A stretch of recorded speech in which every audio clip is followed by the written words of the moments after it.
আপনাকে মতন শিক্ষিত মানুষরাই তো টেলিভিশনের সামনে বসে সংবিধান লয়ে বড় বড় কথা কন, আর সংবিধান তো আপনারাই ভাঙেন। হ্যার পকেট আছে, একজন পকেট মারি পাবো, টেকা লয়ে যাবো, টেকা লইয়া পকেট মারি সংসার চলবো, আবার হ্যাঁ ইনকাম করবো, সে সাবধান থাকবো। আর সাবধান না থাকতে পারলে ধরা তো খাইবে। সাবধান থাকবি না কেন তুই? তোর তো সাবধান থাকবো উচিত। আপনারা দেখছেন সরাসরি সম্প্রচারিত অনুষ্ঠান খালি স্টুডিও থেকে সরাসরি এটা সম্প্রচার তো করা জিনিস হচ্ছে। নাই কেন, এই যে দেখেন খালি মিঠু সাহেব, মাইন্ডসেই করে। চুরি তো আপনারাও করতেছেন, কাপ রাখছেন বিচ্ছে জিনিস নাই। আচ্ছা কি কনা কন মিঠু সাহেব, দর্শক এটা কি মগের মূল্য? মগেরই তো মূল্য, খালি দেন না মগের মূল্য নাকি এর মূল্য? যেখানে মানুষের নিশ্চয়তা নেই পথ চলার শান্তিতে ভাবে, এই খাইছে যেখানে সংবিধান আছে উপ্পা। মানুষের মৌলিক অধিকারকে প্রোটেক্ট করার জন্য, আর এই ইডিয়েট গুলো, সমাজ বিরোধী ইডিয়েট গুলো বলেই যাচ্ছে এই সমস্ত কথা। দর্শক আপনারা দেখছেন স্টুডিও থেকে সরাসরি সম্প্রচারিত অনুষ্ঠান না, টক শো। মিঠু সাহেব, আপনাদের আচ্ছা, যদি কোনো প্রশ্ন সংবিধানের থাকে- না, আপনাকে মতন শিক্ষিত মানুষরাই তো টেলিভিশনের সামনে বসে সংবিধান লয়ে বড় বড় কথা কন, আর সংবিধান তো আপনারাই ভাঙেন। তবে একটা কথা মিঠু সাহেব, আমাদের সকলের কিন্তু সংবিধানটা মেনে চলা উচিত। ওরে বাবা, আপনার একটা কথা কই, সংবিধানের বিধানটা তো আপনারা ভোগ করেন, আর আমগুলো রাখছেন খালি সব। আর বেকায়দা দেখলেই সংবিধান সংবিধান গুলো গলার রক তুলে ফেলান, দর্শক মুখে আপনারা ফেনা তুলে দেখছেন ফেলান। স্টুডিও থেকে সরাসরি সম্প্রচারিত অনুষ্ঠান টক শো। আপনার মতন মূর্খের কাছ থেকে, ইডিয়েটের কাছ থেকে সংবিধানের জ্ঞান নিতে হবে আমাদের। You idiot. তো ইংলিশে বলে এটা কি গাইল না আপনি যেটা দিতেছেন?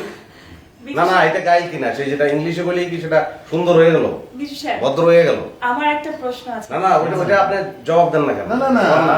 আপনি আমার তো গালি দিতেছেন কেন? হ্যাঁ, আমি তো স্যার, শিক্ষিত, আপনার নামে রেখে দিব তো, এর লগে তো সিটিভির সামনে আমার দেখা হয় নাই। দর্শক আপনাদের যদি কোনো প্রশ্ন দেখা হলে থাকে, আমার কোনো বন্ধ হয়ে মতামত যাবে। থাকে আমাদেরকে ফোন করতে পারেন।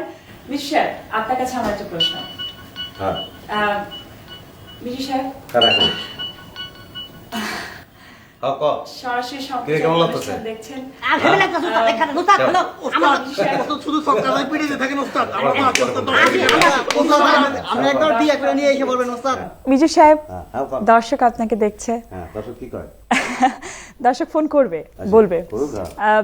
আমার একটা প্রশ্ন ছিল, বল।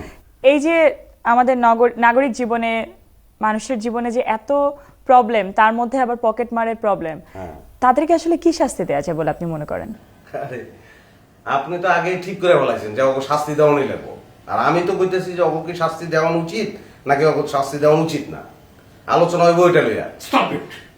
শাস্তি তাদেরকে পেলেই হবে, কারণ তারা হারাম খাচ্ছে। এটা সমাজ থেকে স্টপ করতেই হবে, বন্ধ করতেই হবে। তো সবাই খোঁজ খবর লোন লাগবো, আপনার খোঁজ খবর লোন আমরা বোধহয় প্রসঙ্গের বাইরে চলে যাচ্ছি। আমরা আমাদের বিষয়বস্তু নিয়ে আলোচনা করি। হ্যাঁ, করেন। আপনি কি মনে করেন, মানে আমাদের সমাজটাকে, আমাদের জীবনটাকে আরো কিভাবে সুন্দর করা যায়?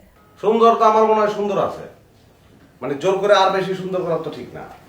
আমার কাছে যেটা মনে হয়, আপনি যদি বেশি জোরাজোরি করেন লেবু চিপলে তিতা হয়ে যায়, কিন্তু জি। দরকার নাই। পকেট মাইরের মতন আছে, মানুষের পকেট আছে, মারবো, টাকা নিবো, ঠিক আছে, 2 দিন কান্দাকাটি করবো, পরে আবার ইনকাম করবো, চলবো, ঠিক আছে। মানে প্রত্যেকে দেখবেন কিন্তু জগতের সিস্টেম কিন্তু আছে এরকম। দেখবেন যে আপনি দেখেন গরু ঘাস খায়, তাই না? গরু ঘাস খায় কিনা বলেন? জি, হ্যাঁ, জি। আবার ঘাস আমাকে লাগে, মানে একটা সার্কেল আছে কিন্তু। গরু ঘাস খায়, আমরা আবার গরুরে খাই, দুধ খাই, সবকিছু মিলে। তো এমনি তো হ্যার পকেট আছে, একজন পকেট মারি পাবো, টাকা লয়ে যাবো, টাকা লইয়া পকেট মারি সংসার চলবো, আবার হ্যাঁ ইনকাম করবো, সে সাবধান থাকবো। আর সাবধান না থাকতে পারলে ধরা তো খাইবে। সাবধান থাকবি না কেন তুই? তোর তো সাবধান থাকা উচিত। মিজু সাহেব, আমার কাছে এরকম মনে হয়, সাবধান থাকবি না, এটা এক ধরনের শাস্তিও। তোর পকেটে টাকা আছে, তুই সাবধান না, পকেট মারি মারবো না। না, আপনি Easy তো তো। দেখতে পাচ্ছি মিঠু সাহেব, একটা কথা কিছু মনে সিটিভির করেন? সামনে যে আপনার লাগে আমার দেওয়া হয়েছিল, এই বিষয়গুলো মোমবাতি আপনারা- করতে খালি দিতে সারা আপনি মনে করেন